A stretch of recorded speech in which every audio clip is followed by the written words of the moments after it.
Welcome back. If you're just joining us, you've not missed too much. You're still on the POLITY, reaching you live from the nation's capital in Abuja. And now let's move to the immediate past Speaker of Kaduna State House of Assembly, Yusuf Ibrahim Zailani, on Thursday boasted that the National Chairman of All Progressives Congress, Dr. Abdullahi Ganduje, has what it takes to make the ruling party remain in government for more than 60 years. Now, Zailani made a statement when he led a delegation of former House of Representative members on a solidarity visit to Ganduje at the national headquarters of the party in Abuja on Thursday.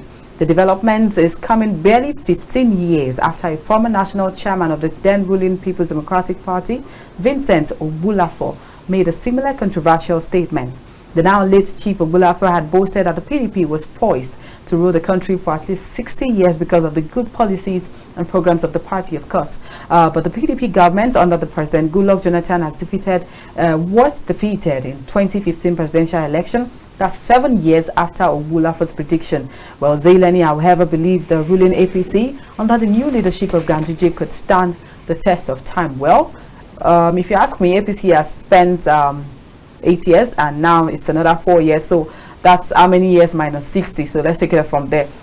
Now, the All Progressives Congress has won the new Nigeria People's Party government in Kano State to desist from embarrassing the chairman of the National and State Assembly Election Petitions Tribunal, Justice Flora Azinge, in the wake of the alleged 10 million naira bribery offered to our legal team. This was contained in a statement issued on Thursday by the spokesman for Gawuna Gari Campaign Council, Malam Mohamed Garba. This was even as the Kano State government called on security agencies to dig deep into the allegation and bring the strong forces who are well known for their corrupt attitude to book.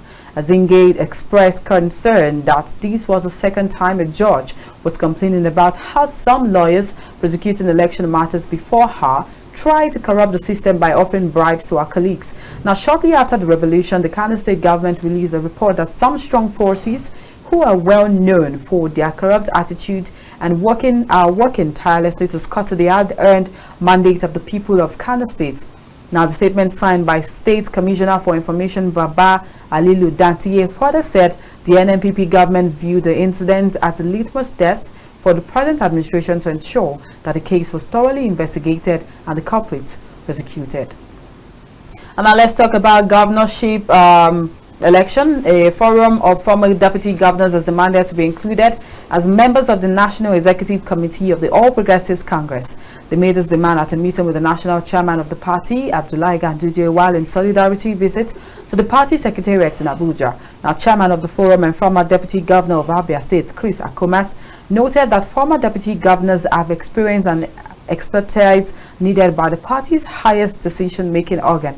Now, according to Comr, who is the Federal Commissioner representing Abia State at the Revenue Mobilization Allocation and Fiscal Commission Abuja, the forum is organized in a manner that they recognize that they are politicians who are focused on the unity, progress and stability of the country. Now, the forum thanked Mr. President for finding some of them worthy to be given federal appointments in this administration. Now, the former Kano State governor attributed most problems between governors and their deputies to sycophants within the corridors of power while describing the situation as unfortunate. And that's what we'll be taking for political update today. Now, joining us is Comrade Abdullahi Danbawa, a policy analyst, of course, to analyze most of the stories we've read and what has happened over the week. Welcome to the studio. You're welcome. It's been, how are you? How is the administration treating you generally? Yeah. The administration is treating us not really fairly. Okay. Because entirely, you know, every government comes new with difficulties and challenges from their predecessor. Okay. Because they normally inherit it either directly or indirectly. But it tends to be a wide of something that people need to understand, and for people to understand, it has to go with how the government explain and how the government view it into the roadmap of how they treat people over it. Okay. Yeah, it's all about awareness and making them know what is happening within the polity. Within the polity. Yeah. Okay, I like that you said within the polity. Now let's take into consideration one of the stories that came up. The first story about APC staying in government for 60 years. You agree with me that, okay, APC has done 8 years now, and we're looking forward to the next 4 years. What's your take on that? Yeah, it's just a fantasizing something that people always see, and it is an analyst sometimes, and people are entitled to their own opinion. Okay. But to be sincere, we hope so, if they treat us in the right way. But in this situation and in this scenario, on how all the way things goes, Okay. we didn't see that seriously, because people are in danger because of insecurity. People are in poverty because of the naira policies. You know, our economic, our, you know, development is, instead of fast forwarding, but is dumbfounded, and all is because of the leadership. So how can someone make or analyze how the future will reach to 60 years? So this is seriously a surprise. Okay, if you say that's a surprise, some persons have said the administration just came on board and it's barely 3 to 4 months since they came on board, and people are saying maybe we should give them ample time to actually process and take in all the meds, because even, let's start with fuel subsidy. The past administration only made provisions for January to June for fuel subsidy. So this present administration coming on board wouldn't have done the unlikelihood of them doing anything would have been, or the chances would have been very slim for them to say, oh, fuel subsidy would have to continue, given that according to them our foreign reserves is really low, and then all of this money can be put into something different. Do you actually think they should be given ample time or more time? I mean, the president has barely done 100 days in office. Yeah, you know, every administration comes with its own kind of policies, and coupled with the fact that it's the same party that is moving the train. Yeah. And you know, removing the subsidy is nothing bad about it, but how to implement it, how to make it useful, so that the less privileged or the Nigerian people will benefit extremely, is our problems. And you know, most at times we normally look at how we like come in or came in, let's say, and how we've been, or how we promise per se. We don't look at how people will view it and how people will benefit out of it. And you know, we need to change the settings, the roadmap that has to do with policies that will guide the rich instead of the poor. So if you're saying policies that would guide the rich instead of the poor, you would agree with me that for someone like me, I always talk about problems and say we should prefer solutions. And Mr. President has come out to say, oh, there is no way you'd expect the government to move on as if it's instant coffee you're making. You don't expect rapid change. It's a process. But then some persons have said that even these policies do not affect the layman. It doesn't affect politicians, I beg your pardon. It's just affecting the layman right now. Do you agree that all of these policies can be infused in one, that nobody would be left out? Everybody is going to be at the detriment of those said policies, and they will be implemented. Yeah, of course. You know, as a nation, Okay. in every functional democracy, the key words to determine one's effectiveness in every given position or office, it is performance. So this performance has to carry everybody along. the sense of belonging. People from different, whether you are from this party, the other party, people need to come together and achieve those policies. We don't care if there is a processes. So anyone failure to do that, even you can give it a name. So we are not saying this removal of fuel subsidy is a problem. No, it has happened in different countries and they have achieved it. So making it in Nigeria should not be an exception. So the bringing it and making it, there are different things altogether. Making it effective for people to benefit, Yeah. and see it physically, not to talk on television the way I'm talking. All right. Speaking of seeing it physically, as of yesterday and this morning, they've rolled out 5 billion palliatives and I think over 185 trucks of rice to state to disburse as palliatives to actually cushion the effects of subsidy. Do you actually think it's going to be a talk and do, like you've said now, that it's not just going to be talk like you're talking on TV now, it's going to be implemented? Of course, we had it. We had the information, and we believe this government can do it. Because it's the government that started well. We've seen it. They've started well. Okay. So I will hope it should be strong, well as they started. Okay. But if you look at some states, they have their own personal problems. And there are allegations of the past government giving something like this, a contract that has to do with this market, small scale businesses.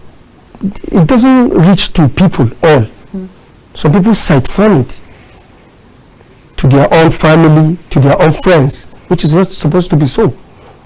But we believe this government, with this allegation, they will try to alleviate, or they will start to make it different, or we see differently per se.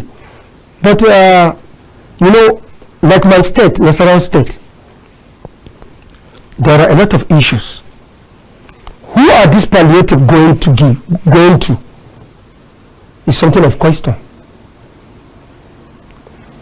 Because even within the party there is a problem. And that's ruling, because the way I had it, or what they normally do, they allocate it to the people on power. And if you look at these people, they are people of different parties.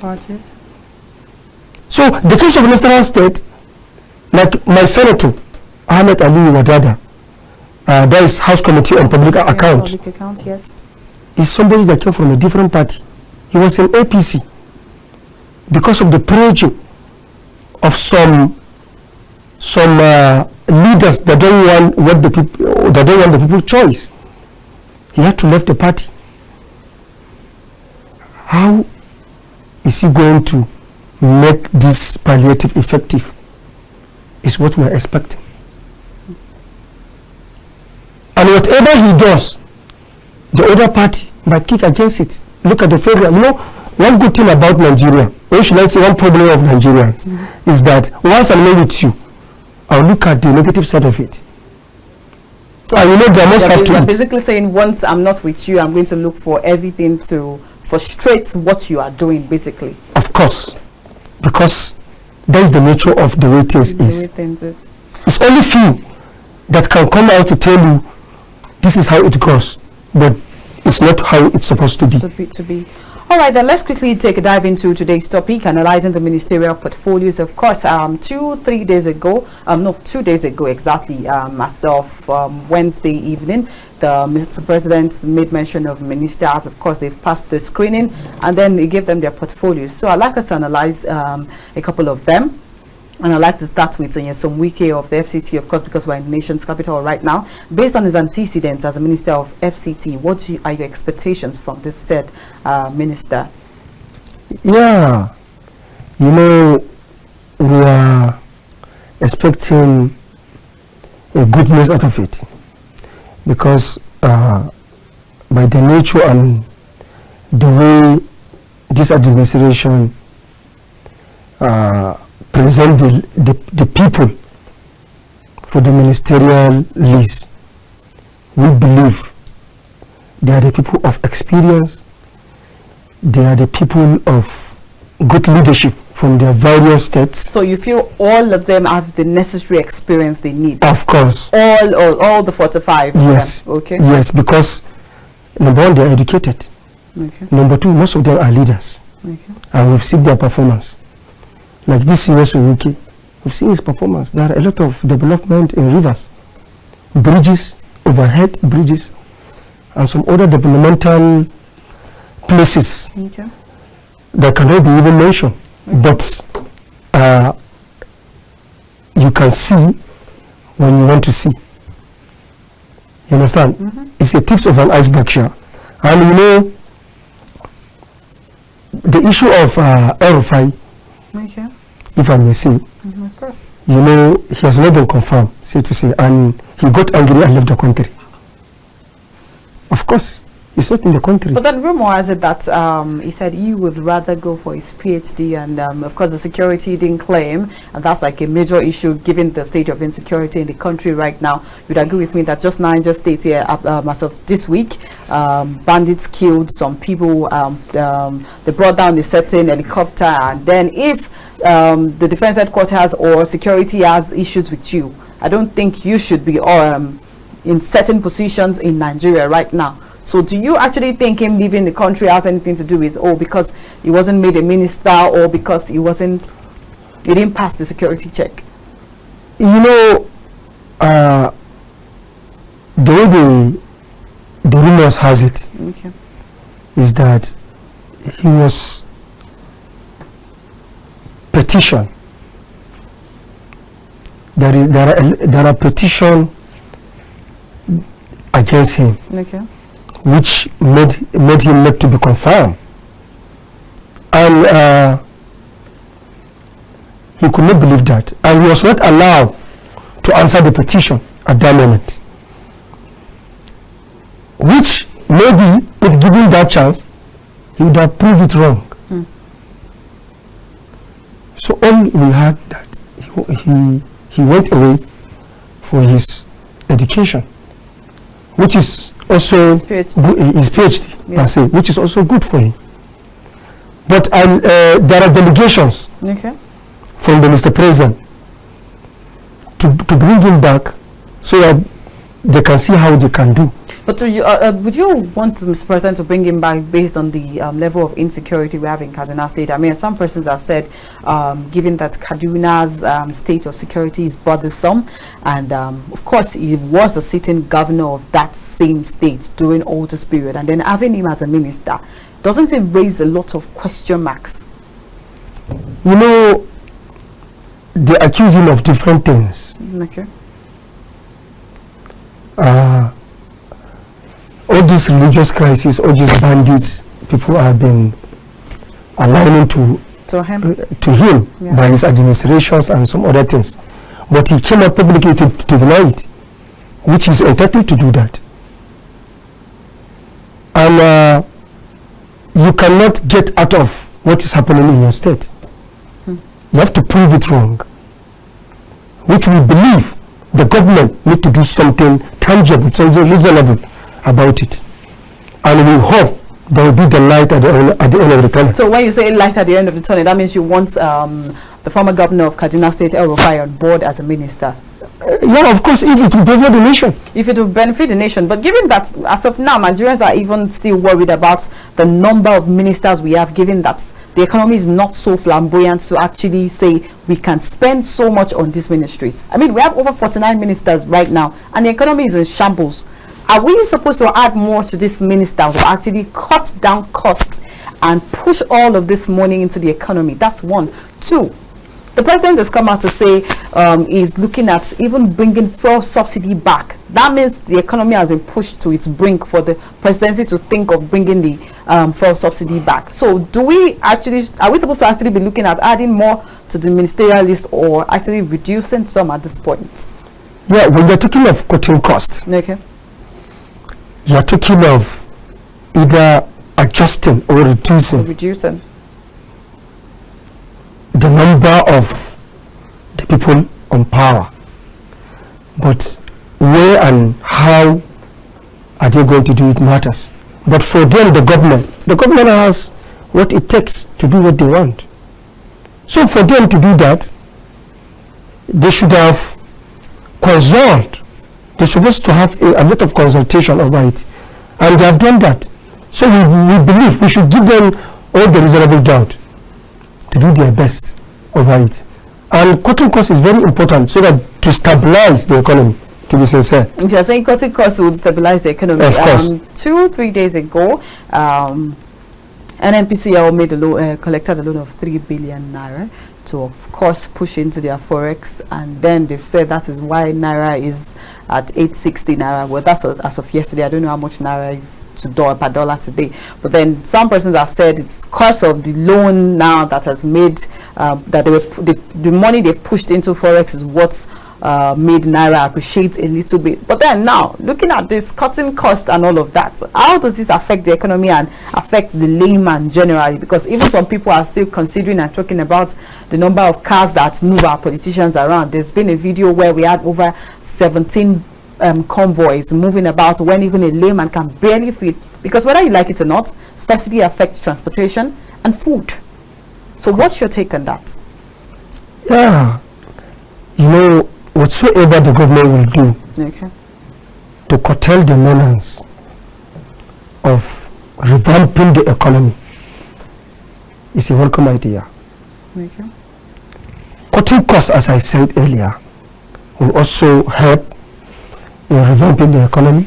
So cutting costs for the politicians or cutting costs for the citizens? In all aspects. In all aspects. But don't you think the citizens have gotten to the point where there shouldn't be anything to cut again at this point? Yeah, you know, a lot of questions has raised or brought a lot of answers in relation to what you are saying. Yeah. You know, crossing the boundaries or reaching the boundaries should not be a yardstick. Rather, should be a way to create out of it. Because anything that has to do with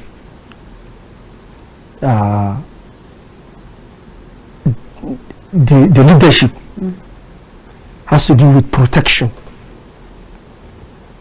Anything that has to do with protection has to consume a lot of things. A lot of things like what is kind of providing securities, anything that will make securities available. So let me get this straight. You want the politicians to be secured. Meanwhile, we have a state of insecurity. I mean, as of yesterday, there's been a state of emergency with the railroad leading from Abuja to Kaduna. The DSS has said, they got information about train attack, a possible train attack. And then as of now, we don't know whether the railway has been stopped or it's still functional. But then you have actually come out to say you want politicians secured, and in security there should be lots of provisions, right? And of course this would consume a lot of money that can be channeled into other aspects of governance, especially the economy. Yes, you know, why I say that is that, you know, they need to check balancing. Okay. Yeah. When they check balance it, it will make us to see how. Because whether you like it or not, they must protect themselves. Because these are the people that are leading us. These are the people we voted. So whatsoever is the policy, if it will not favor them, they will not do it. That's true. Self-interest still comes first, whether we like it or not. You understand? So what we are fighting every day, what we are advocating every day, is how the masses will have a fresh air. A lot of people are suffering in this country. anywhere you go, people complain about the government. But I believe they will do something about it, because they have to. Okay. Yes. Because every government wants a successful government, and every government wants to come back for the second time. Okay, so they are. That was our prayer. So whatever they are doing right now is not because of the citizens. It's basically because of the second term. Not necessarily. Okay. It is the wish of every government to come back for the second time and to protect and secure themselves. Well, there's this adage that comes in Yoruba, says if you pour cold water on the ground, you'll be able to step on you would definitely have a soft landing. But now, if you don't do well in your first term, if every of your concern is just the politicians, and then things are hard, although some persons are of the opinion that we should still give them the ample time to actually, presidency is barely 100 days in office, and we cannot totally just rule out the fact that, oh, this is how the 4 years would be. So we should give them ample time. But don't you think that most of these things should have been done out of the goodwill for the people? Because of course these people voted for you, and they expect you to work for them, not you protecting yourself against the people that voted for you. What if you inherit challenges? To even solve the problem of those challenges is another thing. To do what you have promised is another thing. So you are in between the devil and the red blue sea.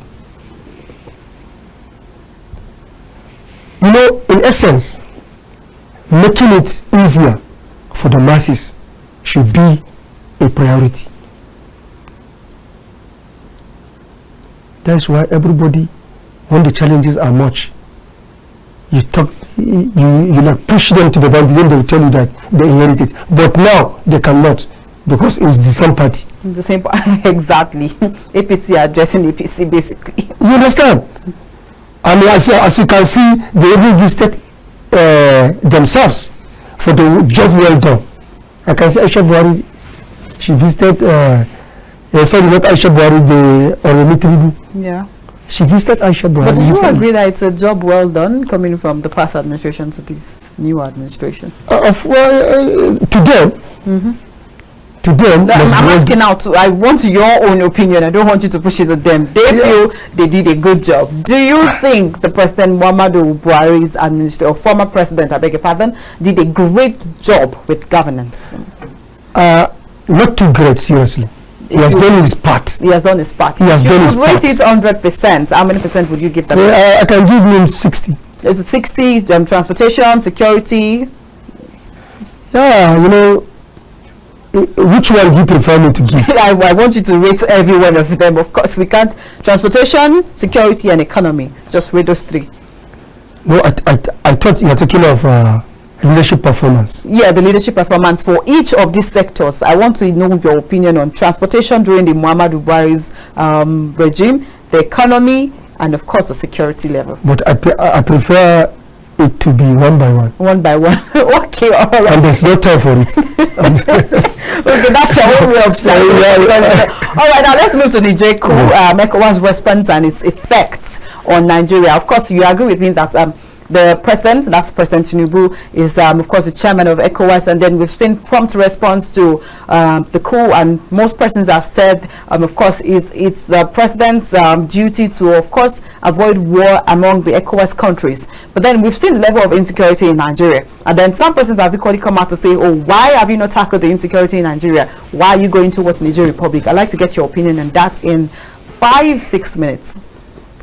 Yes, you know, coup d'etat in Africa, it is a gamut of all-round issue, an issue of poor leadership, issue of sabotaging government due to one thing or the other. Okay.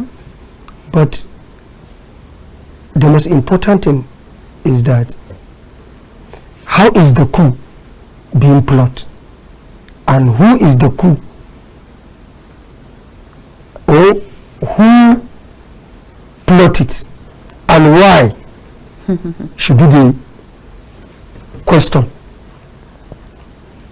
You know, entirely, coup is not a welcome idea, but when there's poor leadership, it tends to happen. Making it a war is not a welcome idea, but making it as a dialogue to have a solution, okay, is a welcome idea too. You understand? So it's not a government of a team. Even you and I, is something you bring and I will bring to see how we prove a solution over it. So you think We, the media, are the people, you know, in charge of either to make it worse. Well, we are not advocates. Ours is just a report of what we've been told and what we can see, of course. But then I would ask you one last question. Do you think diplomacy is the way? Sit down and talk it out, or just go to war directly? Of course, diplomacy is the way, because diplomacy is what generates peace, and peace is what we need. You understand? There will be, you know, anything that has to do with war, it doesn't deserve it this time around. Okay. Because peace is the order of the day, and it will be good to see a lot of people dying. You know, we advocate for peace, and peace should be welcome anyway, anytime. Okay, all right. Thank you, Comrade Abdullahi Nasiru Danbawa. You've heard in viewers at home. It said we should advocate for peace. Thank you. It's been an insightful one with you on the program with us today. We do hope we'd have you some other time, of course, to talk more and shed more light on what is going on the polity. Thank you very much. All right, our viewers at home, thank you for staying tuned on the polity today. This is where we draw the curtains for the polity today, and not just today, the week. Of course, we'd like to say a very big thank you to our backstage guys from NCR to, of course, the prompter producers, and of course myself too. All right, this is where we wrap it up. Of course, stay tuned for KAFTAN TV updates, and of course watch our news. This is where we say bye for this week. Bye. I remain Messi. Babajide.